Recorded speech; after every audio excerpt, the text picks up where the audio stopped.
financial crisis, which was the question of all of these unregulated derivatives and credit default swaps that were occurring basically outside the banking system, and that the Obama administration is now claiming that it will attempt to regulate. But you're a little skeptical about what you've seen so far of the proposal, right?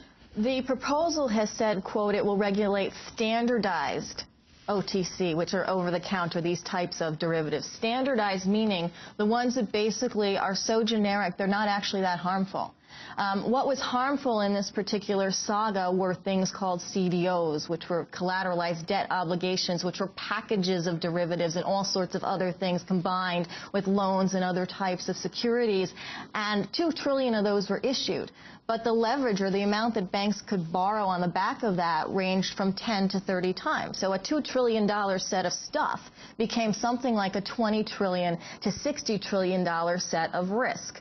Those are things that will not be under the Obama plan for regulation. And again, these are things that have been lobbied substantially by the banking industry. Do not take the least generic things, the most complex things that we can make the most amount of money out of, because neither the regulators nor our investors, frankly, really understand what we're doing in them. Do not take those away from us. And the administration was like, okay, but we're going to create this sort of sweeping, standardized regulatory system for some of the derivatives. Will it help a little bit? Yes. Will it help the real problem? No, it will not. You referred to this, Nomi, in discussing Goldman Sachs, but the bigger picture of what you call the big bank bailout, payback, bamboozle. Well, this is part of the 13.6 trillion versus the 700 billion. A couple weeks ago, 10 banks said or were allowed by the Treasury Department to pay back all or a portion of the TARP money they'd received. One was Goldman that had 10 billion, one was JP Morgan Chase that had 25 billion, and so forth. The collective money of those 10 banks was $68 billion they would be paying back. They happen to owe $229 billion. The media didn't really mention that part. They only mentioned, oh, the banks are paying back this money, things must be healthy, the financial system must be stabilizing, and all is sort of good. The reality is they owe $229 billion just from the FDIC guarantees they were able to use and from the AIG money. That does not include the trillions of dollars, and this is the biggest problem in all of this, that are on the Fed's books that we do not know how it was divided out among these banks. So we know of $229 billion. We also know there are multiple trillions of dollars on the Fed's books that went out to these and other banks. We don't know how much because they will not disclose that information. Why aren't they forced to?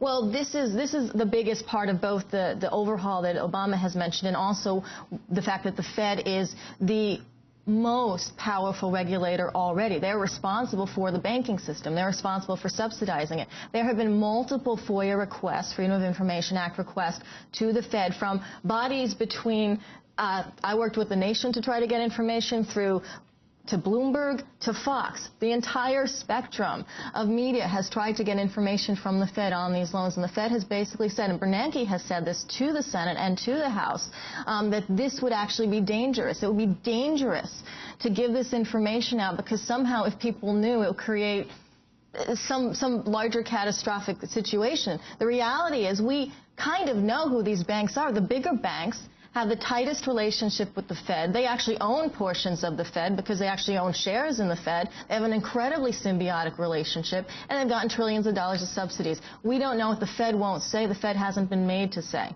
I'd like to ask one last question. Both Morgan Stanley and Goldman Sachs were allowed in September, right in the midst of the crisis, to turn themselves into bank holding companies overnight. Could you explain the significance of that?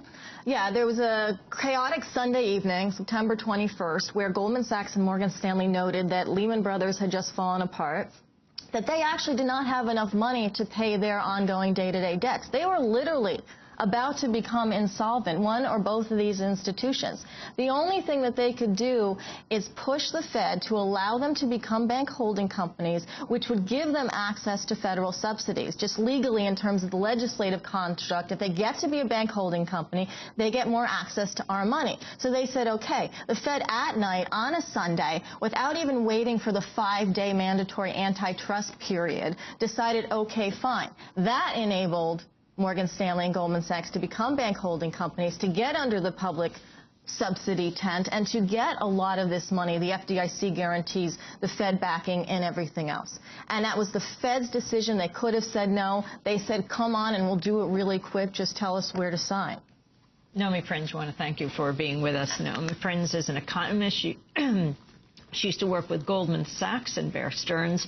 Now she is exposing them. Her article, The Big Bank Bailout, Payback, Bamboozle, appears in Mother Jones. And her article, Obama's New Economic Plan, The Good, the Bad, and the Weak, is at alternet.org. This is Democracy Now! We'll be back in a minute.